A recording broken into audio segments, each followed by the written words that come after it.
kecuali dia berhasil break seperti ini, lalu pelan-pelan retest. Ini teman-teman bisa coba ambil di sini untuk 15 menitnya untuk mengikuti tren ke atas area 1900, kurang lebih seperti itu. Jadi intraday-nya masih ada ruang untuk bisa dimanfaatkan, tinggal kita tunggu apakah double bottom ini bisa valid. Kalau teman-teman suka video ini, teman-teman bantu saya untuk capai 15 likes ya. Mungkin nanti kita minggu depan akan adakan live streaming di YouTube channel kita. Jadi jangan lupa di subscribe juga buat teman-teman bisa dapat notifikasinya. Yang Bitcoin Ethereum update ya teman-teman, kita akan update lagi untuk pergerakan dari Bitcoin dan juga Ethereum. Kemarin hari Jumat ya sudah ada NFT yang sudah dirilis, tapi ya movementnya nggak begitu besar ya untuk market cryptocurrency. Teman-teman bisa lihat dia cuma move range yang cukup kecil ya, naiknya cuma 3,5%, turunnya juga 3,32%, jadi sekitar range 3%-an untuk movement hari kemarin. Padahal kemarin ada NFT ya, NFT. Jadi hari Jumat pertama itu memang ada NFT di setiap awal bulan dan biasanya akan volatile ya. Tapi kemarin kita sudah infokan bahwa area yang teman-teman perlu perhatikan ada di sekitaran 82.500 ya. Ini area yang sudah kita notes. Ini ada support, ini ada support, dan ternyata dia cuma fake juga, dekat kecil lalu dia bertahan di atas. Jadi good sign, good condition ya. Tinggal nanti kita lihat untuk Bitcoinnya seperti apa. Semua informasi yang akan kita sampaikan di sini bukan ajakan membeli dan juga menjual, so teman-teman harus bijak untuk memanfaatkan informasi yang kita berikan. Tapi yang kemarin cukup bergejolak itu dari Nasdaq ya, minus 6%, S&P juga minus 6%. Jadi ya good dari market US-nya kebakaran ya. Kita lihat dia dalam beberapa hari, 3 hari dia sudah minus 10% untuk market dari US-nya. Lalu kita akan coba lihat dari DXY-nya ketika kemarin NFT itu seperti apa. DXY-nya menguat kemarin, rebound dari area supportnya. Kita lihat di sini ada support minor ya, nggak terlalu kuat tapi bisa buat market rebound.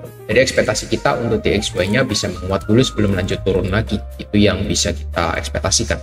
Weekly-nya untuk DXY-nya dia harus bridge area supportnya di sekitar 100-an untuk DXY. Jadi ya mungkin kita akan melihat market akan sedikit volatile dulu, naik ke atas baru dia drop, sehingga mungkin market Bitcoin akan, ketika dolar itu menguat, otomatis Bitcoinnya akan melemah seperti itu. Jadi ada potensi sekali lagi untuk kita mungkin drop ke bawah sekitar 78 baru kita akan reversal. Jadi ada skenario double bottom di area support itu juga bisa terjadi.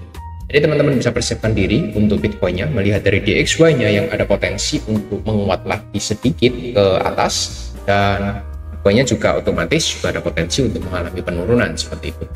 Lalu kita lihat untuk USDT dominance-nya juga masih bullish juga ya, belum ada tanda-tanda untuk pelemahan, tapi dia masih cukup tertahan di area support 5,5%, sehingga masih akan ada sedikit ruang. Mungkin kita akan retest lagi di area support sekitar trendline ini ya, penurunan sedikit lah ya, nggak bisa terlalu banyak, mungkin akan ada reversal sedikit dari market sekitar 2%. Setelah itu ya hati-hati teman-teman, karena ada potensi untuk naik lagi ke atas. Yuk, kita masih bullish untuk USDT dominance-nya, sehingga teman-teman jangan terlalu banyak ambil trade dulu untuk saat ini. Itu yang bisa kita lihat dari USDT dominance-nya. Bitcoin dominance juga sama ya, sudah mendekati area target kita, trendline atasnya. Trendline ini terbentuk dari weekly time frame-nya, teman-teman bisa coba lihat. Nah, weekly-nya dia membentuk channel dan sudah hampir reach target kita.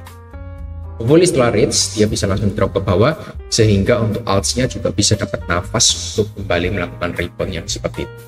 Itu aja untuk USD dan Bitcoin dominance-nya, nggak banyak.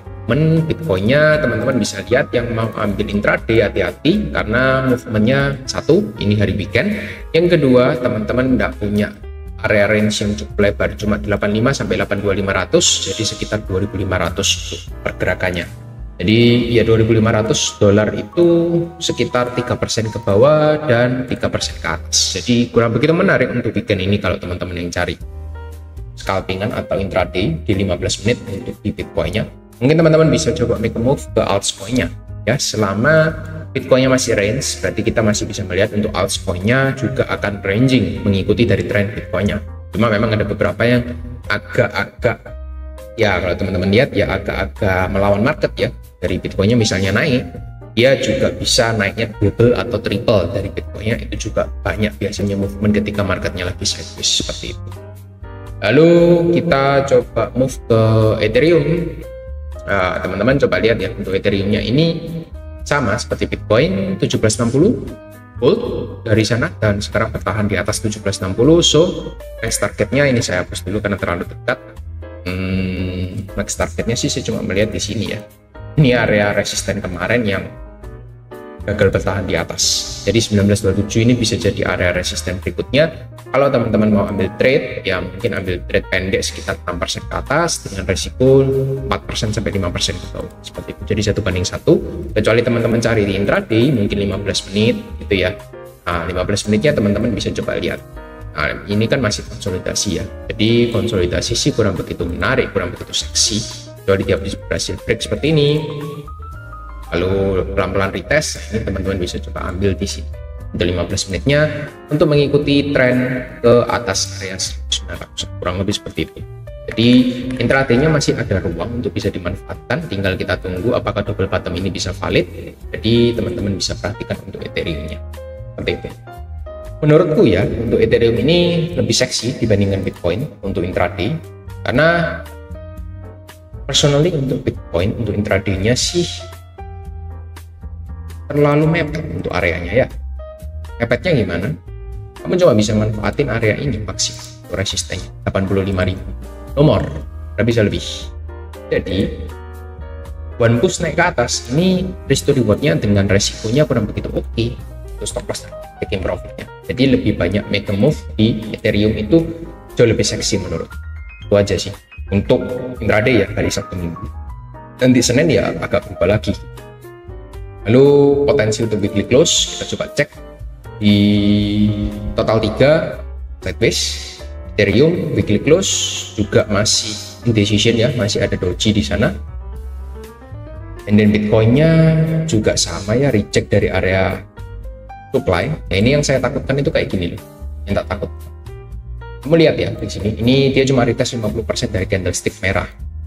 Dari candlestick ini Marubozu ini dia cuma retest 50%, nggak mampu untuk break dari atas ini. Breakout nggak mampu ya. Lalu dia reject 2 kali reject di sini. Takutnya minggu depan kita bisa lihat lower low lagi. Itu yang tak takut dari weekly time frame-nya.